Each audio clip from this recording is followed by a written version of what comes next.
अर्थात अरुण पाटील आता अध्यक्षपदाचा कार्यभार स्वीकारत आहेत आणि सध्याचे लाईव्ह दृश्य आपण पाहतोय. नुकतीच अध्यक्षपदी त्यांची निवड या ठिकाणी झालेली आहे आणि काही वेळापूर्वीच त्यांनी प्रतिक्रिया दिली की विरोधकांनी सुद्धा आम्हालाच मतदान या ठिकाणी केलेलं आहे आणि आमचा विजय झालेला आहे असं सुद्धा मत त्यांनी मांडलं.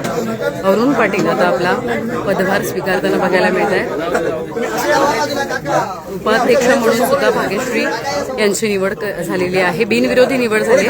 तर अरुण पाटील यांना शुभेच्छा देण्यासाठी स्वतः राजेश पाटील, दिनेश कथोरे, गणेश कथोरे यांच्यासह इतरही मान्यवरांची उपस्थिती आहे.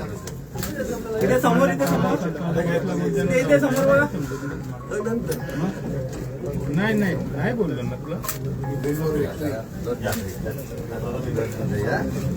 शुभेच्छा. बस खाली खाली बस. सर एक समोर. गणपती बाप्पा. राजेश सर एक समोर. जय बाबा. काय घ्यायचं तर घे. शुभेच्छा. चला तुम्ही तुमच्या कॅबिनमध्ये तुमच्या बघा.